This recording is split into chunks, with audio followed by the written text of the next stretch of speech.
Hello everyone, welcome to Sanmarga classes. ಮುಂದಿನ ಪ್ರಶ್ನೆ 11ನೇ ಪ್ರಶ್ನೆ, ಪ್ರಜಾಪ್ರಭುತ್ವ ಎನ್ನುವಂತಹ ಚಾಪ್ಟರ್ ನಿಂದ ಪ್ರಜಾಪ್ರಭುತ್ವದ ಯಶಸ್ಸಿಗೆ ಕಾರಣವಾಗುವ ಅಂಶಗಳು ಯಾವುವು? ಪ್ರಜಾಪ್ರಭುತ್ವ ಅಂತಂದ್ರೆ ಪ್ರಜೆಗಳಿಂದ ಪ್ರಜೆಗಳಿಗೋಸ್ಕರ ಪ್ರಜೆಗಳೇ ರಚಿಸುವಂತಹ ಸರ್ಕಾರವೇ ಪ್ರಜಾಪ್ರಭುತ್ವ ಅಂತ ಅಬ್ರಹಾಂ ಲಿಂಕನ್ ಅವರು ಹೇಳಿದ್ದಾರೆ ಅಲ್ವಾ. ಸೊ ಈ ಪ್ರಜಾಪ್ರಭುತ್ವದ ಯಶಸ್ಸಿಗೆ ಕಾರಣಗಳು ಯಾವುವು ಅಂತ ನೋಡೋಣ.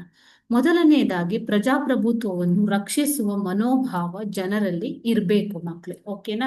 ಸೊ ನಾವು ನಮ್ಮ ದೇಶದ ಪ್ರಜಾಪ್ರಭುತ್ವವನ್ನ ರಕ್ಷಿಸುತ್ತೇವೆ ಅನ್ನುವಂತಹ ಮನೋಭಾವ ಜನರಲ್ಲಿ ಇರಬೇಕು. ಆಗ ಪ್ರಜಾಪ್ರಭುತ್ವ ಯಶಸ್ವಿಯಾಗತ್ತೆ.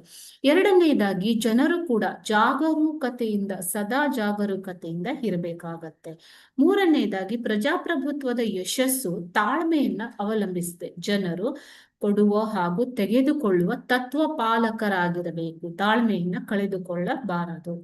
ನಾಲ್ಕನೆಯದು, ಪ್ರಜಾಪ್ರಭುತ್ವದ ಯಶಸ್ಸು ನಾಯಕನ ದಕ್ಷತೆಯನ್ನು ಕೂಡ ಅವಲಂಬಿಸಿರುತ್ತದೆ.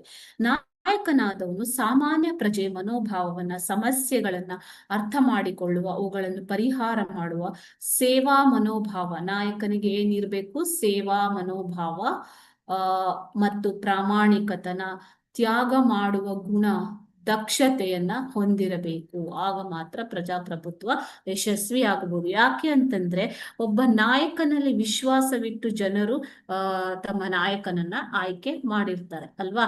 ಸೊ ಆ ನಾಯಕವನು ಪ್ರಾಮಾಣಿಕನಾಗಿದ್ದು ದಕ್ಷನಾಗಿದ್ದು ಆತ ತನ್ನ ಕರ್ತವ್ಯವನ್ನು ಸರಿಯಾಗಿ ಪಾಲನೆ ಮಾಡಿದಾಗ ಪ್ರಜಾಪ್ರಭುತ್ವ ಯಶಸ್ವಿ ಆಗತ್ತೆ. ಮುಂದಿನದು, ಅದೇ ರೀತಿ ಯಾವ ರೀತಿ ಆಡಳಿತ ಪಕ್ಷವಿದೆಯೋ ಅದೇ ರೀತಿ ದಕ್ಷ ಮತ್ತು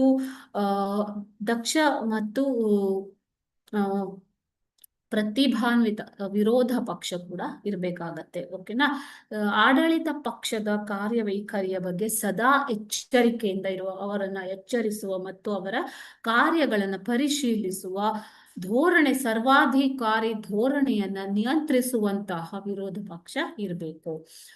ಆರನೇದಾಗಿ ಪ್ರಜ್ಞಾವಂತ ಮತದಾರನು ಮತದಾನ ಮಾಡುವಾಗ ಪ್ರಜ್ಞಾವಂತನಾಗಿರಬೇಕು. ತನಗೆ ಸೂಕ್ತವಾದಂತಹ ಆಡಳಿತ ಪಕ್ಷವನ್ನ, ನಾಯಕನನ್ನ ಆರಿಸುವ ಪ್ರಜ್ಞೆ ಜನರಲ್ಲಿ ಇರಬೇಕು. ಏಳನೇದಾಗಿ ಕಡ್ಡಾಯ ಮತದಾನ. ಈಗ ಪ್ರಜಾಪ್ರಭುತ್ವ ಯಶಸ್ವಿ ಆಗ್ಬೇಕು ಅಂತಂದ್ರೆ ಪ್ರತಿಯೊಬ್ಬರು ಮತದಾನ ಮಾಡ್ಬೇಕು ಅಲ್ವಾ. ಆವಾಗ ಮಾತ್ರ ಪ್ರಜಾಪ್ರಭುತ್ವ ಯಶಸ್ವಿ ಆಗತ್ತೆ. ಎಂಟನೇದಾಗಿ ಸ್ವತಂತ್ರ, ನಿರ್ಭೀತ ಮತ್ತು ನಿಷ್ಪಕ್ಷಪಾತ ಮಾಧ್ಯಮ.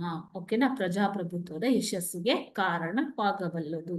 ಕೊನೆಯದಾಗಿ ಸ್ಥಳೀಯ ಸಂಸ್ಥೆಗಳು ಪರಿಣಾಮಕಾರಿಯಾದ ಸಂಘಟಿತ ಸ್ಥಳೀಯ ಸಂಸ್ಥೆಗಳು ಕೂಡ, ಜವಾಬ್ದಾರಿಯುತ ಸ್ಥಳೀಯ ಸಂಸ್ಥೆಗಳು ಕೂಡ ಪ್ರಜಾಪ್ರಭುತ್ವದ ಯಶಸ್ಸಿಗೆ ತಮ್ಮದೇ ಆದ ಕೊಡುಗೆಯನ್ನ ನೀಡ್ತವೆ. ಈ ರೀತಿಯಾಗಿ ಇವು ಪ್ರಜಾಪ್ರಭುತ್ವದ ಯಶಸ್ಸಿಗೆ ಕಾರಣವಾಗುವ ಅಂಶಗಳು. Okay, thank you.